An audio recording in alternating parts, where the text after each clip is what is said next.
An 18-year-old high school dropout nicknamed Samson was living with his family in Seattle, Washington when he found out he had been drafted. While military service was not something Samson was considering for his future, he accepted his fate with grace, and before long he was making his way to Fort Ord in Northern California to begin his military training. But after training, when Samson was now officially a soldier in the army, he was not sent to Korea to fight in the war. Instead, he was ordered to stay at Fort Ord and be the lifeguard for their pool. It's unclear how Samson felt about this, but regardless, he did his duty and he stayed at this pool and he minded the folks who went swimming, and then at night and on the weekends, he would earn some extra cash by being a bouncer at a local bar. A year later, Samson was still working at the Fort Ord pool when he decided to take some time off and go back home to Seattle and see his family and see his girlfriend. As a military member, Samson was able to fly for free on any military flight so long as he was in uniform. And so Samson packed up his things, he threw on his uniform, and he made his way over to the Fort Ord airport,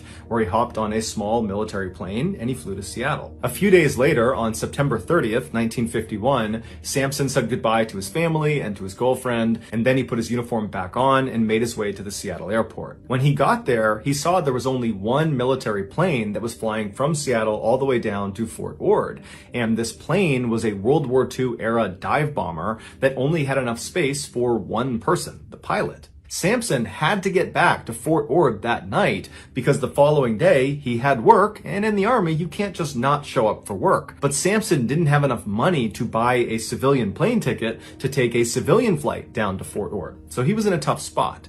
And so he approaches this pilot of this dive bomber plane and he says, "Hey, can I just cram into your radar compartment in the back of your plane?" And the pilot, whose name was Anderson, immediately said, "No, that's a terrible idea. It's not meant for passengers. It's barely big enough to fit inside of. You could get badly hurt in there." But Samson was adamant that he had to get back that night, that he'd be in so much trouble if he didn't. And he kind of appealed to Anderson and said, "Look, you're in the military. You get it. I have to get back there tonight. Can you please make an exception and just let me hitch a ride in the back of your plane?" And so finally, against his better judgment, Anderson caves and he says, "Okay, Samson, you can come with me." And so a little bit before 4 p.m. that afternoon, Samson eagerly went around to the side of the plane. He opened up a side hatch and he crawled inside of this very tight radar compartment. And once he was tucked up inside, Anderson walked around and he closed the hatch behind him. And then Anderson got in the cockpit and began preparing the plane for takeoff. A few minutes later, the pair was careening down the runway, and right as the plane began to experience lift and was going up into the air, the side hatch of the radar compartment where Samson was suddenly flew open.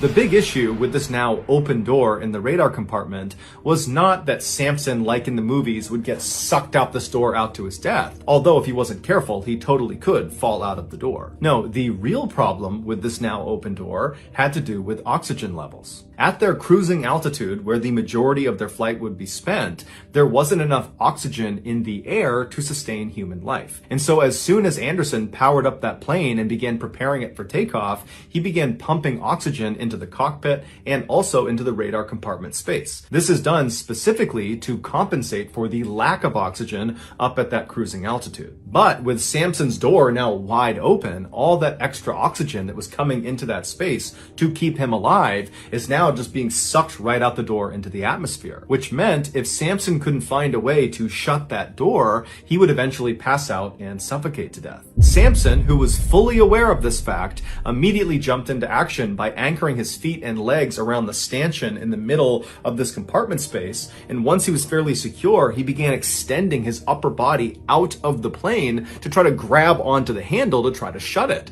But once he was holding onto that door handle, he's now halfway out of the plane, he could not get it to shut. The wind was so strong it was pinning the door open. And so for the next several minutes, Samson desperately is trying to get this door shut, but it's not working. And so eventually he retreated back into the plane and went all the way to the very back of the radar compartment space and tucked himself up behind some equipment. Because this was not an area where passengers were supposed to be, there was no way to communicate with the pilot. He could not tell Anderson that he was dying back here.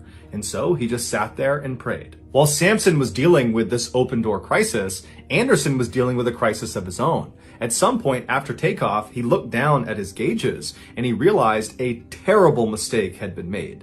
there wasn't enough fuel to get to Fort Ord. And where he was discovering it, where he was out over the water, there wasn't enough fuel to even turn around and go back to Seattle. And so Anderson grabs his radio and he tries to call out to these surrounding airports to see if there's anywhere he can just emergency land this plane, but all he hears is silence. It would turn out his radio equipment just happened to fail right at this moment. And what also happened to fail right at that moment was Anderson's oxygen supply. It had nothing to do with Sampson and the open door. Anderson just also suddenly was without oxygen. And so Anderson knew he had to get to a lower altitude as fast as possible because he would eventually pass out and crash the plane. And so he went into a very steep dive and began going down and realized he needed to try to land this plane in the ocean now. There was no way he could get to an airport. And so he's burning down towards the water, and as they're coming down in altitude, there was more oxygen in the air. And so Sampson, who had eventually passed out from a lack of oxygen, is suddenly revived with all this additional oxygen as they're going down. And so Sampson comes to, and he looks, and the door is still wide open, and all he can see is the Pacific Ocean burning up at him. He only had a few seconds to grab onto the stanchion in the middle of the space he's in before they impacted the water. Miraculously, Sampson survived the impact, but immediately he was faced with another life and death situation. Because this door was wide open, the freezing cold water began pouring inside, flooding the space. And so Sampson tried to swim his way out, but the power of this water coming in was too strong, and so he had to wait until the space completely flooded before he swam out and then swam up to the surface.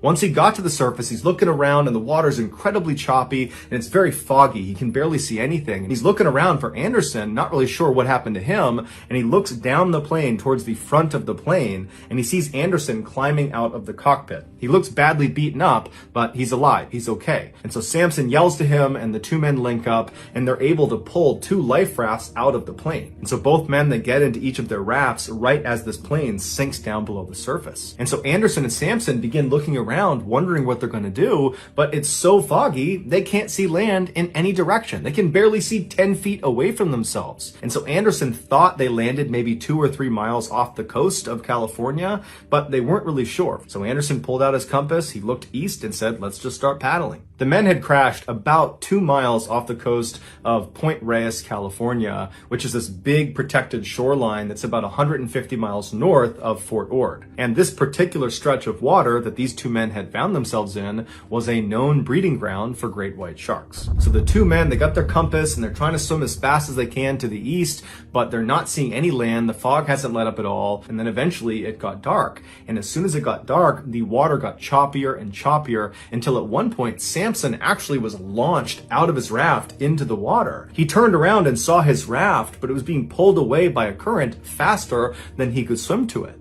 And so Sampson yells out for Anderson, who sees him in the water. Anderson tries his best to paddle over and save Sampson, but the current was too strong. And before long, Sampson watched as Anderson just disappeared into the fog. Now, Sampson was all alone in the middle of the night. He couldn't see anything. There's no land anywhere. He doesn't have the compass. Anderson had the compass, so he has no idea which direction is what. He's in a shark breeding ground, and now he doesn't have his life raft. And so Sampson did the only thing he could do, which was pick a direction that he believed was east and start swimming. And so Sampson is swimming in this pitch black water. He can't see anything around him. And all he's probably thinking about is how any minute now, I'm going to run out of energy and I'm going to sink down and I'm going to drown, or I'm going to get attacked by sharks, or some combination of the two. But miraculously, after about an hour of swimming in some direction, he broke through the fog and he saw way off in the distance was a light on what looked like dry land. And so he has this sudden burst of energy and he swims as hard and as fast as he possibly can.